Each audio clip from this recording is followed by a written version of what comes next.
Karibu kuri Reliable to You Ministries cyangwa se RTY. Ku batatuzi, Reliable to You the ministry igamije kwamamaza inkuru nziza y'ubutumwa bwiza bwa Kristo Yesu, atubwira abantu ko Kristo Yesu yapfiriye ibyaha bya muntu kugira ngo yunge inyoko muntu n'Imana. So ni Kristo gusa twamamaza, tubwira abantu ko agakiza nta handi kabonerwa uretse muri Kristo Yesu. So genekereje mu Kinyarwanda Reliable to You no kuvuga ngo wo kwiringirwa kuri wowe, biva mu ijambo to rely on something or on someone, akwishingikiriza ikintu cyangwa umuntu, and then to you, reliable to you. So Kristo niwe wo kwiringirwa kuri wowe. Ijambo ry'Imana mu Baheburayo igice cya 13 bere ku murongo wa 8 atubwira ngo Kristo Yesu uko yari ejo n'uyu munsi ni kwari kandi ko azahora iteka ryose. So uyu mugabo ntajya ahinduka, nta gacuko guhinduka kamugaragaraho. So niba umugabo adahinduka, niwe gihome twakwishingikirizaho tukaba dufite assurance. Ijambo rimbwira ko ari we banze ryo kwizera kwacu kandi nawe gusoza. So ni Kristo Yesu twamamaza gusa, tubwira abantu ko umurimo Kristo yakoreye ku musaraba uhagije kugira ngo utwunge na data. Niko ijambo ry'Imana ritubwira ngo Imana yari muri Kristo Yesu yiyunga n'abari mu isi bose, ntiyabikibabaraho icyaha. So iyo niyo message twamamaza, niyo mpamvu twitwa Reliable to You Ministries. So ijambo uyu munsi mwuka yashyize ku mutima, ndashaka ko tuganira ese agakiza dukizwa no kwizera gusa cyangwa dukizwa no kwizera hamwe n'imirimo? Ese no kwizera gusa bidukiza cyangwa no kwizera n'imirimo? Cyangwa se yenda dukizwa n'imirimo gusa? Ndashaka ko tujya muri Bibiliya tukareba iki tubwira, tukareba ese ikibazo Imana yari ifitanye n'inyoko muntu ni imikorere yabo cyangwa se ni kamere yabo, ese nibyo bakora cyangwa nibyo bari byo. So ibyo bintu tubyumva turaza kumenya neza ese niki kidukiza, niki kitwunga n'Imana. So ndashaka ngo tujye muri Bibiliya, ndasaba Imana kugira ngo wowe unyumva uyu mwanya ukubera w'ingirakamaro, kubera umwanya mwiza wo kujyana usabane na data ndetse n'ijambo rye. So kwizera kuzanwa no kumva kukazanwa n'ijambo ry'Imana. So iyo tugeze mu mwanya wo kumva ijambo ry'Imana, ni umwanya mwiza kuko ni umwanya tuba twitegurira kumva kugira ngo kwizera kwacu tugire kwizera gushikamye. So natinze rero ku by'iyi topic, ndashaka kubajyana ku magambo y'umwami Yesu Kristo we yivugiye. Kristo yigishirizaga abantu mu migani, ariko noneho mu migani yabigishirizagamo habaga harimo message iri thick. Turaza gusanga nidusoma ibyanditswe byera, tugasoma amavanjiri cyangwa se gospels, dusanga Kristo hari imigani yigishirizagamo. Noneho twagera mu nzandiko tugasanga intumwa, noneho nk'intumwa Paulo for example, basesengura noneho bakavuga mu magambo atari imigani, basobanura bya bindi Kristo yavuze. Ariko umusomyi wa Bibiliya iyo asomye imigani ya Kristo akuramo message, akuramo icyo umwami yashakaga ko tumenya. So kuri topic y'imirimo no kwizera, ndashaka ko dusoma Matayo igice cya 7. Matayo 7 turaya ku murongo wa 13. Matayo 7:13. Reka tuhasome mwumve uko Kristo atubwira. Matayo 7 dore ku murongo wa 13 avuga ku irembo rifunganye. Irembo rifunganye ngo munyure mu irembo rifunganye, kuko irembo ari rigari n'inzira ijyana abantu kurimbuka ari nini, kandi abayinyuramo ni benshi. So Kristo ari gukora comparison y'inzira ebyiri, avuga ko ari inzira nini n'inzira ifunganye. Akavuga ko inzira nini ari ijyana abantu kurimbuka kandi abayinyura ari benshi, noneho hakaba n'iyindi ifunganye, iyo akavuga ko abayinyura ari bake ariko nigeza abantu ku bugingo. Ngo ariko irembo rifunganye n'inzira ijya mu bugingo iraruhije kandi abayinyuramo ni bake. Mwirinde abahanuzi b'ibinyoma baza aho muri basa n'intama ariko imbere ari amasega aryana. Ngo mwirinde abahanuzi b'ibinyoma baza aho muri basa n'intama ariko imbere ari amasega aryana. Abo avuze n'abahanuzi b'ibinyoma. Ni ukuvuga iki? Nuvuga ngo inyuma iyo barebye aba bahanuzi b'ibinyoma avuga, inyuma ngo basa n'intama. Iyo birivuze intama bavuga ngo basa n'intama, nuvuga they look perfect, they seem perfect. inyuma, ariko ngo mo imbere ni nk'amasega aryana. Urumva? Ngo muzabamenyera ku mbuto zabo. Ngo mbese hari abasoroma imizabibu ku mugenge cyangwa imbuto z'umutini ku gitovu? Ngo nuko igiti cyiza cyose cyera imbuto nziza, ariko igiti kibi cyera imbuto mbi. You see?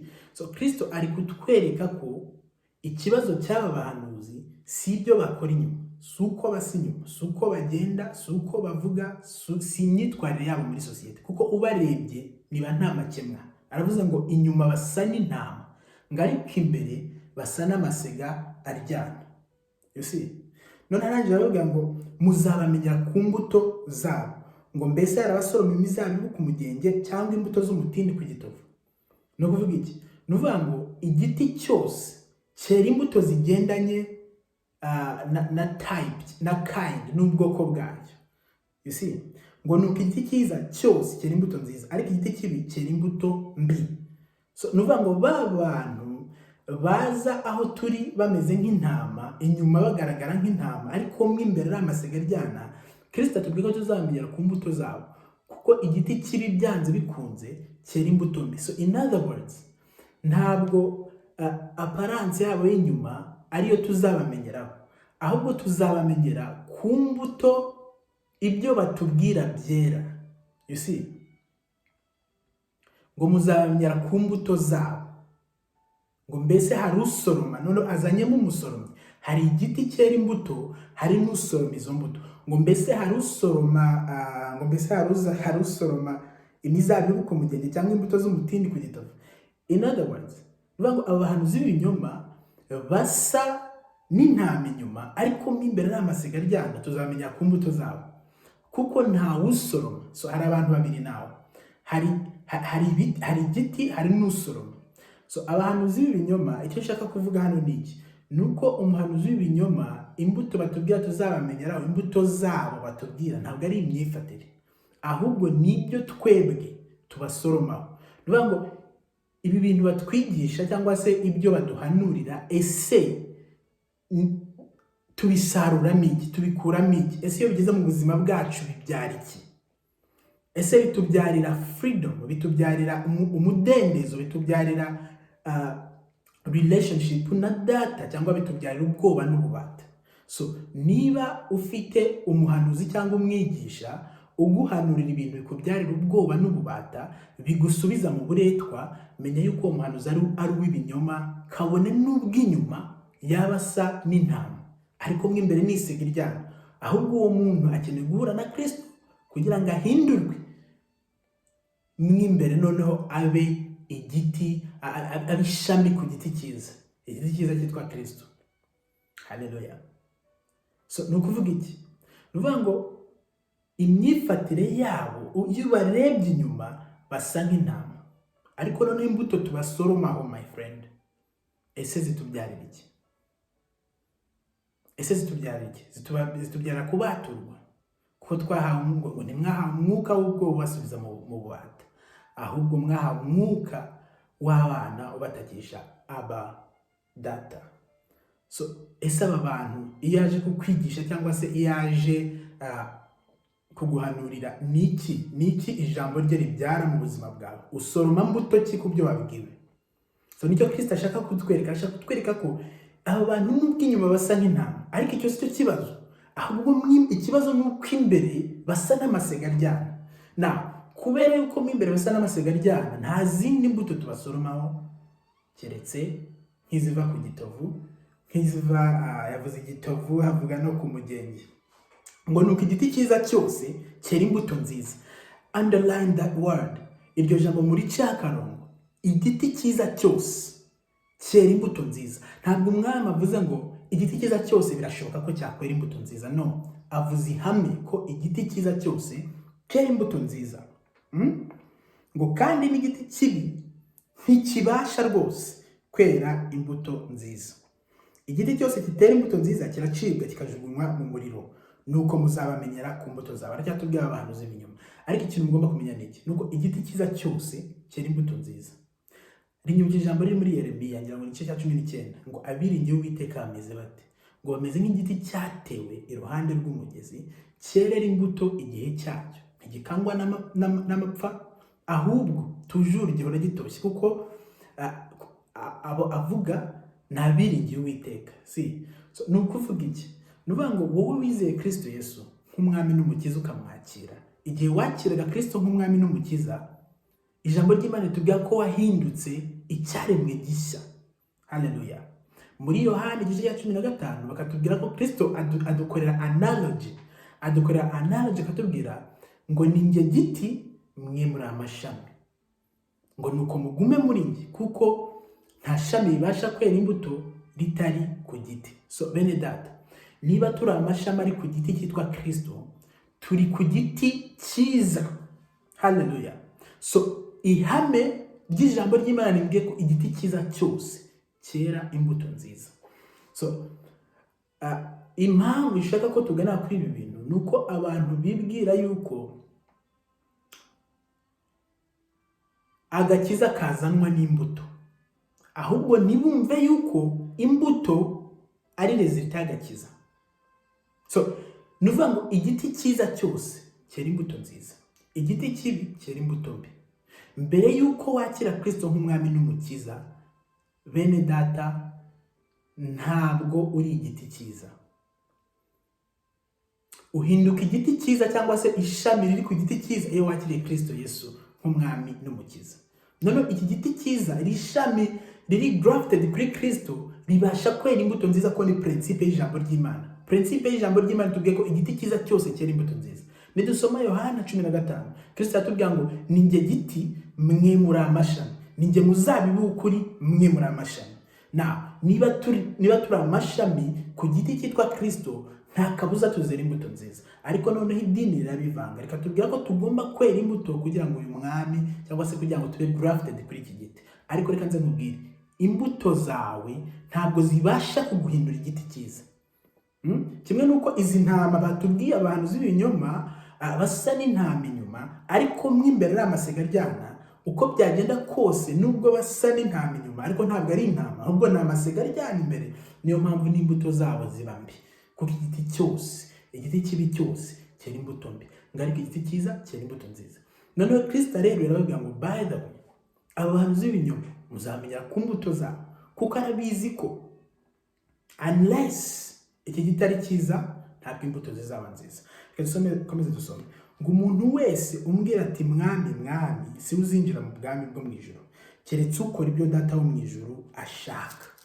N'aka kantu twagacaho akarongo, ukora ibyo Data wo mu ijuru ashaka. Muri Bibiliya hari ahantu henshi cyane abantu bagiye babaza bati mbese dukora iki?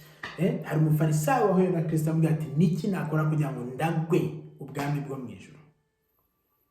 Ngo mwigishe, mbwira, niki nakora kugira ngo ndagwe ubwami bwo mu ijuru? Yesu Kristo amusubira amategeko, ko yari umufarisayo. Amubwira ati ntuzi amategeko?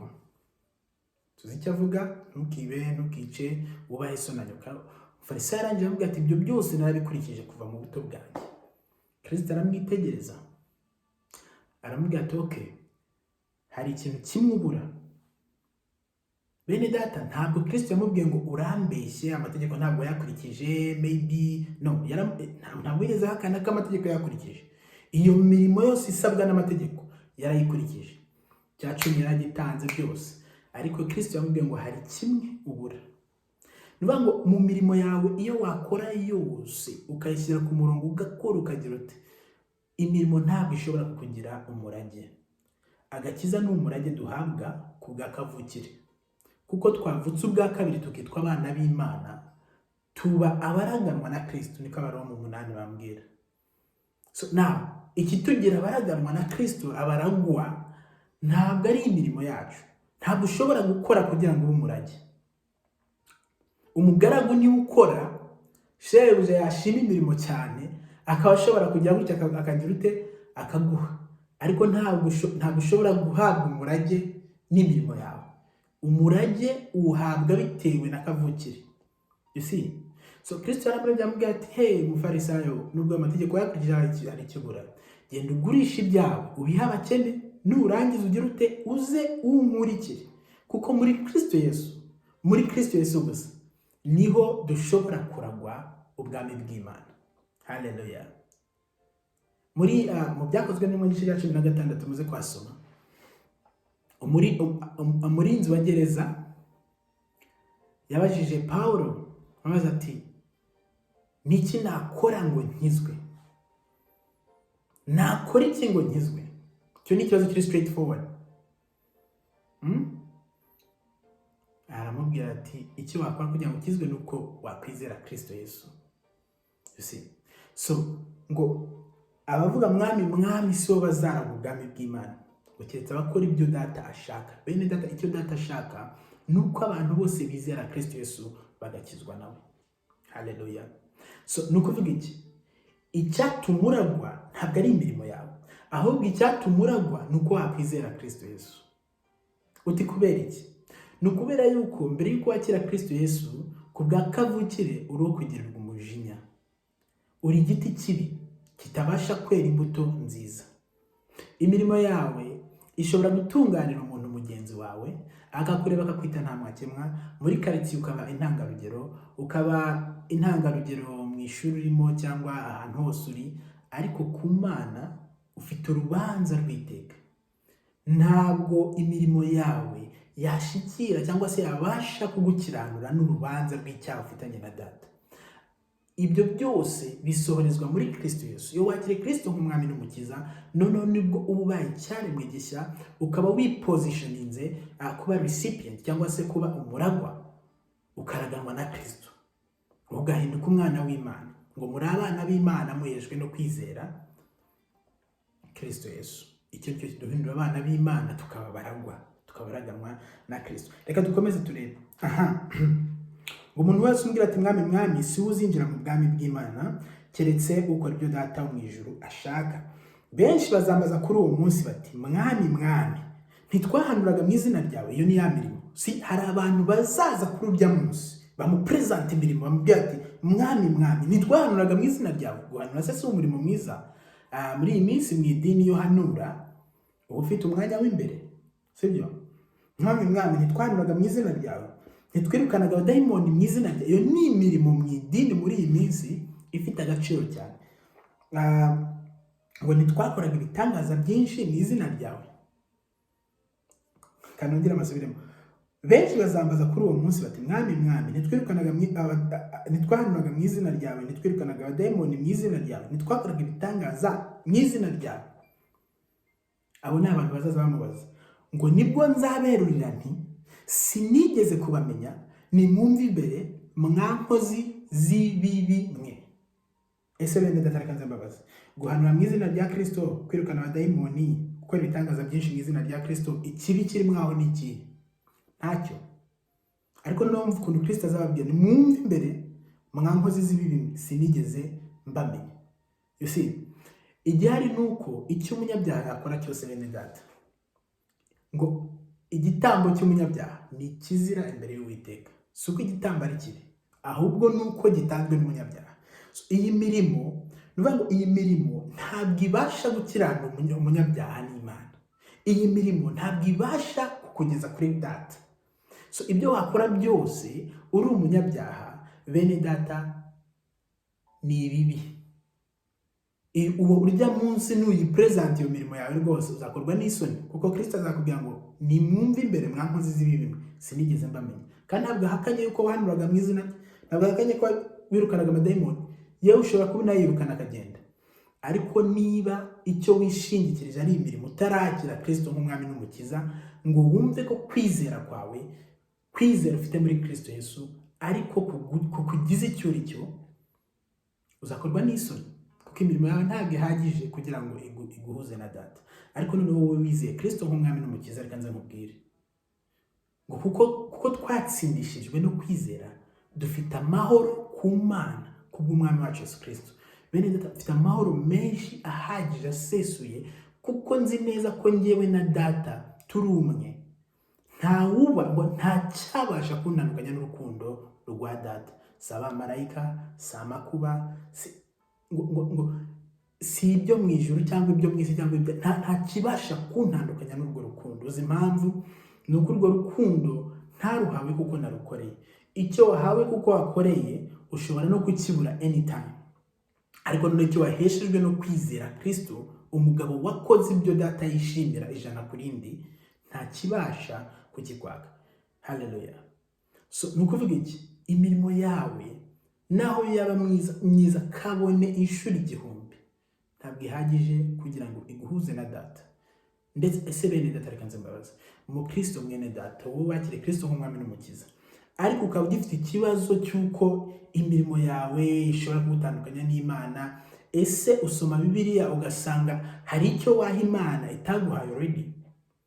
What can we give to him that he hasn't already given to us? Niki twamuha kidaturutse mu byo yaduhaye? Njyewe ntacyo mbona. Habe kabone n'iyo mirimo twirata, iyo dusomye Bibiliya dusanga biri tubwira ko ari imbuto,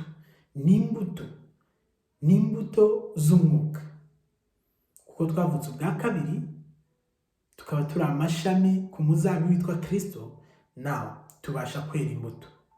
Now ese ikiduhesha ubugingo gituma twemerwa kuri data ni ukubera imbuto tweze? Oya, ahubwo tubasha kwera imbuto kuko twemewe. Haleluya. So igiti cyiza cyose cyera imbuto nziza.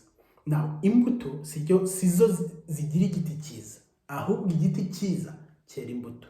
So kwizera Kristo Yesu nk'umwami n'umukiza biduhereza ability yo kuba igiti cyiza, and then igiti cyiza kibasha kwera imbuto.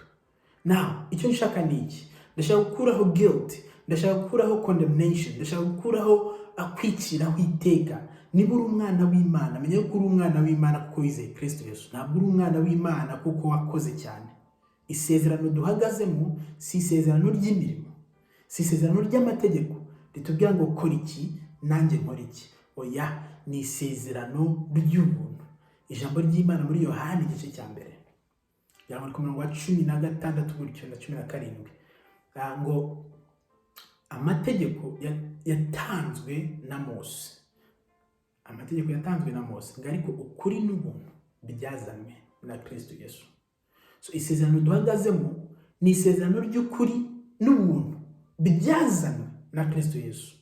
Kandi muri icyo gice cya mbere cya Yohana aba yasobanuye uburyo Kristo Yesu jambo yari Imana, yahoranye n'Imana. So Imana yo ijya kutuzanira ukuri n'ubuntu yari imanukiye irabituzanira hano ku isi. Ukuri n'ubuntu ngo twabonye ubwiza, ibimwuzuye n'ibyo twahawe n'ubuntu bukurikira ubundi. So twabihawe kubwo kwizera kugira ngo byitwe iby'ubuntu. Ibyo batubwira ni iki? Ni agakiza, ni ukuba abana b'Imana. Haleluya. Ngo abamwizeye bose bakemera izina rye yabaye ubushobozi bwo kuba abana b'Imana. Urwa mbere rwa Yohana we yajya kwishimangira mu gice cya 3 batubwira ngo bene data bakundwa ubu right now, ngo bakundwa ubu turi abana b'Imana. Ngo ariko uko tuzasa ni kurerekana, ariko ubu turi abana b'Imana. Uko tuzasa ni kurerekanwa, ngo ariko niyerekanwa tuzasa nawe. Now he wants you, arashaka ko umenya ko uri umwana w'Imana no muri uyu mubiri. Haleluya. Ukiri muri uyu mubiri, nubwo uko uzasa kutarerekanwa, ariko uri umwana w'Imana. So kikugira umwana w'Imana ni iki? Nuko wizeye Kristo nk'umwami n'umukiza, wavutse ubwa kabiri. Haleluya. Ngo umuntu atabyawe ubwa kabiri, utabyawe n'amazi n'umwuka, ntabasha kuragwa ubwami bw'Imana. Kristo yabibwiraga Nikodemu yari umwigisha amategeko. Hagati utabyawe n'amazi n'umwuka ntabasha kuragwa ubwami bw'Imana. So igihari ni iki? Nuko iyi nzira ifunganye abantu benshi batumva, idini ryafasha abantu ribasunikira mu nzira y'igihogere, inzira nini cyane. Abantu babwiriza emotions z'abantu, akakubwira ibyo ugomba gukorera Imana, akakubwira uburyo nudakorera Imana ubona akaga, akagutera ubwoba, akakubwira uburyo ugomba kugerageza n'ubwonko bwawe bwose n'imbaraga zawe zose kugira ngo usingira agakiza. Ibyo bintu biroroshye kubyumva kuko systeme ya muntu ni kwikora. Amategeko yo mu buryo bw'abantu nicyo yavugaga, ariko reka nze nkubwire message ya Kristo y'ubwami si kwivuga. Ivuga yuko data yakunze abari mu isi cyane, atanga umwana wawe w'ikinege kugira ngo umwizera wese atarimbuka. Ubwo ni bwo buryo Imana yashizeho bumwe gusa kuko twebwe dukirizwamo. Ibindi byose nubwo bimaking a sense, ntabwo ari ukuri. Truth doesn't have to make sense to be true. hari sense but there is also spiritual truth. Hari ukuri ko mu mwuka. Ukuri ko mu mwuka nuko agakiza kabonerwa muri Kristo Yesu gusa. Haleluya. Kandi ako gakiza tukaba tugahererwa ubuntu iyo twizeye Kristo Yesu. Imirimo yacu ikaba idashobora kubasha kukaduha. So nuvuga ngo wowe mu Kristo wakiriye Kristo nk'umwami n'umukiza, menya yuko igishobora gutuma wera imbuto nuko uri igiti cyiza kuko wakiriye Kristo nk'umwami n'umukiza. Imbuto sizo ziguhesha kuba umwana w'Imana, ahubwo kuba uri umwana w'Imana bigushyira muri position nziza yo kwera imbuto. So now aba bantu rero bazaza birata imirimo yabo, umwami azababwira ati nimwumve imbere mwankozi z'ibibi sinigeze bamenya. Hari abantu benshi bazakorwa n'isoni. Now tugeze muri Matayo 7:24, Kristo ajya kwacira umugani ashaka ko tuvugaho gatoya cyane kuko amasaha yagiye. Ngo ni inzu yo ku rutare niyo ku musenyi. Mwumve neza. Ngo nuko umuntu wese wumva ayo magambo yanjye akayakomeza azaba nk'umunyabwenge wubatse inzu ye ku rutare. Uwo ni Kristo uri kuvuga. Ngo imvura iragwa, imivu iratemba, umuyaga urahuha, byose byikubita kuri iyo nzu ntiyagwa kuko yari ishinzwe ku rutare. Reka dusesengure iki kintu. Umunyabwenge yubatse inzu. Kristo ntabwo tubwiye ngo yayubatse mu zihe materiel. Ntabwo tubwiye niba ari amatafari cyangwa niba ari rukarakara cyangwa niba ari ibiti. Icyo atubwiye gusa nuko iyo nzu yayubatse ku rutare.